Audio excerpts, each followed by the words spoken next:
আমার প্রিয় ছাত্রছাত্রী বন্ধুরা, আমি তোমাদের অমিতাভ স্যার। সবাইকে আমার YouTube channel practical and theory ক্লাসরুমে স্বাগত জানাচ্ছি। আজকে তোমাদের জন্য যে ম্যাজিকটা রয়েছে সেটা যদি দেখো তোমাদের একটু অন্যরকম লাগবে। এখানে আমি একটা দেখতে পাচ্ছ রেডিশ ভায়োলেট টাইপের একটা সলিউশন নিয়েছি। এটাকে আমি দুটো আলাদা কালারলেস সলিউশনের মধ্যে অ্যাড করব এবং কিছুক্ষণ পর লক্ষ্য করব কি কি পরিবর্তন ঘটে। প্রথমে আমি ফার্স্ট এটার মধ্যে কিছুটা অ্যাড করে রাখলাম, আর কিছুটা সেকেন্ডেরটার মধ্যে অ্যাড করলাম। এবার আমি সেকেন্ডেরটা দেখতে পাচ্ছ র্যাপিডলি একদম কালার চেঞ্জ হয়ে গেছে। ফার্স্ট এরটাও দেখতে পাচ্ছ হালকা কালার চেঞ্জ হয়েছে, এটা কিন্তু একটু সময় লাগবে। সেকেন্ডেরটা আমি আরো বেশি শেক করছি কন্টিনিউ। তোমরা দেখতে পাচ্ছ সলিউশন কালারটা আরো কিন্তু চেঞ্জ হচ্ছে, যে কালার ছিল তার থেকে কিন্তু অন্যরকম কালার তৈরি হয়ে যাচ্ছে।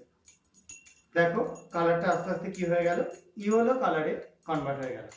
সবাই নিশ্চয়ই দেখতে পাচ্ছ কালারটা। বেশ, এবার আমি এটাকে আস্তে আস্তে সেট করছি।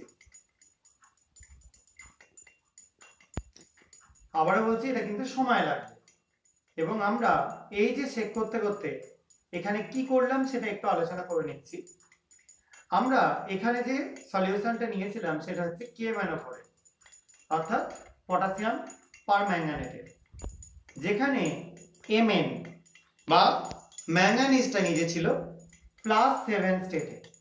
তোমরা যদি নিজেরা এরকম স্টেট ক্যালকুলেশন করতে পারো, সবাই জানো KMnO4 টোটালটা 0, K হচ্ছে +1, অক্সিজেন O হচ্ছে -2, তাহলে সেখান থেকে হিসাব করবে, দেখবে সেখান থেকে Mn পেয়ে যাবে +7। আচ্ছা, তো আমরা এখানে যেটা দিয়েছিলাম, যেটা এখন আমি কন্টেনারটা চেক করছি, এখানে ছিল একটা অ্যাসিডিক মিডিয়াম। কি ছিল? CH3COOH, তার সরি HCOH ভোল্ট ওয়াইজ।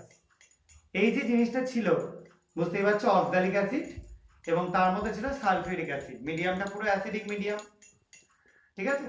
আর এখানে যেটা ছিল সেটা ছিল NaOH, তার সাথে C6H12O6 গ্লুকোজ। তো এটার মধ্যে যখন আমরা এই KMnO4 দিলাম, বেসিক মিডিয়ামে KMnO4 প্রথমে +6 স্টেটে কনভার্ট হয় K2MnO4 ফর্ম করার জন্য, যার জন্য সবুজ হয়ে গেল। আরো কিছুক্ষণ সেক করবার পর সেটা কি হয়ে গেল, পুরোপুরি আস্তে আস্তে দেখো এরকম ইয়েলো কালার চলে এলো। এটা MnO2 তৈরি হওয়ার জন্য হচ্ছে, অর্থাৎ +4 স্টেটে কনভার্ট হওয়ার জন্য হচ্ছে। আর এখানে যেটা ছিল অ্যাসিড, সেই অ্যাসিডিক মিডিয়ামে KMnO4 ডাইরেক্টলি +2 স্টেটে চলে যায়।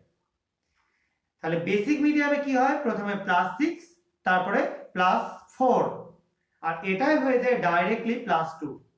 আর MnSO4 এখানে তৈরি হচ্ছে যার কালার কালারলেস, মানে কোনো কালার হয় না। দেখো কালারটা আস্তে আস্তে একদম চলে গিয়েছে, ডিসঅ্যাপিয়ার করে গিয়েছে। তো এখানেই তোমরা KMnO4 এর বেসিক মিডিয়াম এবং অ্যাসিডিক মিডিয়ামে রিঅ্যাকশন করলে কি কি ঘটে সেটা দেখতে পেলে। আশা করা যায় তোমরা বুঝতে পেরেছো। যদি তোমাদের ভালো লেগে থাকে তাহলে তোমরা আমার চ্যানেলটা সাবস্ক্রাইব করো, ভিডিওটাকে লাইক আর শেয়ার করো। যারা 11-12 এ পড়ো বা গ্র্যাজুয়েশনে পড়ো, তাদের ডি ব্লক এলিমেন্ট পড়তে এটা খুব হেল্প করবে, কারণ এখানে কিন্তু KNO4 এর দুটো কন্ডিশনে রিঅ্যাকশন আছে, অ্যাসিডিক মিডিয়ামে, বেসিক মিডিয়ামে। বেসিক মিডিয়ামে কিন্তু +6 স্টেট হয়, +7 থেকে রিডিউস হয়ে তারপরে হয় +4 স্টেট, এর থেকে কিন্তু আর নামে না। আর অ্যাসিডিক মিডিয়ামে +7 থেকে ডাইরেক্টলি হয়ে যায় +2 স্টেট, কিন্তু এটা একটু সময় লাগে। এটা দেখলে একদম যেমন র্যাপিড হয়ে গেল, এটা কিন্তু একটু সময় লাগে। আশা করা যায় তোমাদের পরীক্ষাটা বোঝাতে পেরেছি। তো তোমরা সবাই খুব ভালো থেকো, সাবধানে থেকো, এবং যদি তোমাদের এটা ভালো লেগে থাকে তাহলে আমাকে একটু সাপোর্ট করো, চ্যানেলটাকে সাবস্ক্রাইব করে দিও। আজকের মতো এইটুকুনি, সবাইকে বাই।